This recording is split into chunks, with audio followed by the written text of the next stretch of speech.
In today's video, we're all going to be talking about the lead wrist. So I'm going to be showing you how to get that desired bowed lead wrist position at impact to really help you compress your irons. Stay tuned for more info.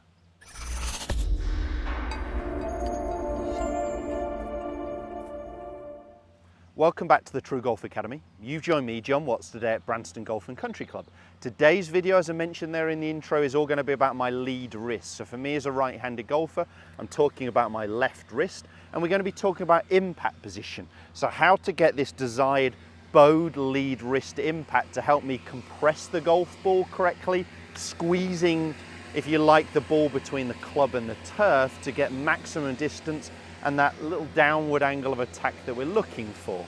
So the tour average, and I don't expect tour averages here, but the tour average with a mid-iron that I've got here, a 7-iron in my hand, is a shaft lean of 11 degrees. That means their hands are 11 degrees, if you like, or the club grip end is 11 degrees ahead of the club head itself.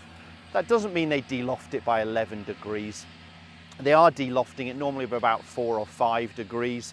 The reason it's not by 11 is because of how the shaft bows or bends a little bit backwards. But they're definitely getting this ball turf strike that we're really looking for, and they are de-lofting it and they are hitting down on the ball by around 4 degrees or so with a mid-iron here. And they're achieving that with this wrist position that looks a little bit more this way. So whether we're talking about the lead wrist, whether we're talking about the trail wrist, they would have the same effect there. And I have done a video quite recently talking about the trail hand, putting a little bit different spin on it because the lead wrist gets talked about a lot. In this video, I'm going to talk about that lead wrist, but check out my video also about the trail hand, as that's obviously got some real relevance to what we're talking about today. I'll put the link just up here and it's well worth checking that one out. So what we want, and I'm going to be focusing lead wrist here, is this lead wrist in a slightly bowed position. So that's that way rather than this way. So we don't really want to see the back of the lead wrist, the knuckles pointing back towards me. We really want to see the back of the lead wrist. I'll wear a glove in a second, the glove logo, watch face if you're wearing one on your lead wrist, feeling like it's pointing a little bit more downwards. Now, at what stage do we achieve that? And that's what I'm going to really be talking about in today's video. So a lot of people will try to just get their hands more ahead through impact. And I have done a video on and giving you a drill feeling that, getting your hands ahead of the golf club. But if you were literally doing that with nothing else, you're more likely to hit that ball out right to target, leaving that, for a right-handed golfer that is, leaving that club face open. Okay, so pushing your hands way forwards, more likely to be leaving that face open. How we actually should achieve that bowed position at impact is what happens in the downswing with my lead wrist. So let me get all the way to the top of the swing. So the top of the swing there, I would like the lead wrist to be quite flat. You may see some elite golfers even a little this way. You may see some a little bit that way, but they all do a similar thing on the downswing. So I would like it to be flat, but we could get away with either way depending on what we do in the next stage on the downswing. So in the downswing move, what we're really looking for is that feeling of rolling my lead wrist more downwards. What we get with a lot of golfers is the opposite movement, and they actually get this real cupping in their lead wrist, or their lead wrist officially going more into extension. So if you just use, this is a great drill, a T-peg, and pop it in your glove here. So I'll try and show you.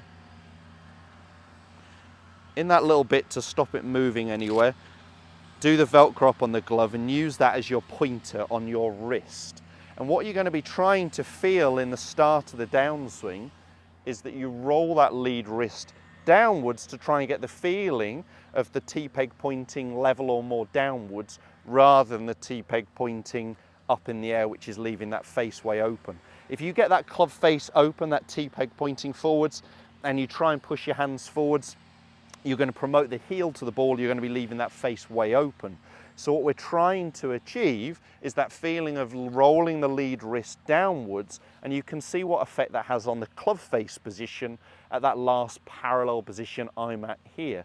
So that club face is more mirroring my spine angle, and that's very easy now to get that bowed lead wrist, that downward facing lead wrist that I'm really looking for. Whereas if I get that club T-peg pointing airborne at all, this lead wrist a little bit more in extension, then what we're going to see at impact is the T-peg points upwards, the club face would be open, I can't push my hands forwards, I've got to manipulate and try and flip, try and stop my hands to close the club face. I've got to do something on the downswing to try and shut it, otherwise I'm going to be going way right of target for me as a right-handed golfer. So I wouldn't suggest you're thinking about the lead wrist in the actual swing, but I definitely feel it in practice swings on the driving range, at home in the garden, and maybe as your practice swing movement, that lead wrist starting to roll a little bit more downwards. And that gets me in that club face position where I've already got my wrist preset slightly leading the golf club, that I can compress the golf ball as I want. Let me just try one as a little drill. So stop at the top, roll that lead wrist down. You can see that club face matches my spine, small little pump move, and just rotate. Now I've got that ball going down target line, squeezing that ball off the turf. Doesn't mean it has to be a big divot, but what you'll see through impact is my lead wrist was pointing a little bit more downwards there in a slightly bowed position, definitely not this way, starting to point more upwards. Now, I think at full speed I'm not going to be aware of that, but if I feel it again in that practice movement, lead wrist pointing downwards, it's really going to help that club face position if you're someone who's struggling to compress the golf ball, or maybe just leaving that club face open. Let me go ahead and hit one full one here.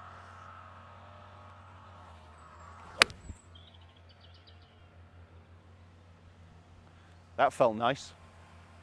A little bit of wind off the left there to cut that ball, but felt like I squeezed that ball again. Not deep divots, but I was a little bit aware of what my lead wrist was doing, having felt those exercises, and that's all you're really trying to do on the course, is take a feeling to the golf course. I really want it to be through practice exercises, but this simple drill with the T-peg in the end of the glove or pointing through the glove is a great one to feel what the lead wrist is starting to do on the downswing. I know that's a technical area, but it's very hard to do without doing some practice work, whether that's at home in the garden or on the range. If that video has helped, make sure you hit the thumbs up and do subscribe to my channel for all the other videos every Tuesday and Thursday, as well as some Saturday specials. Cheers guys, we'll see you soon.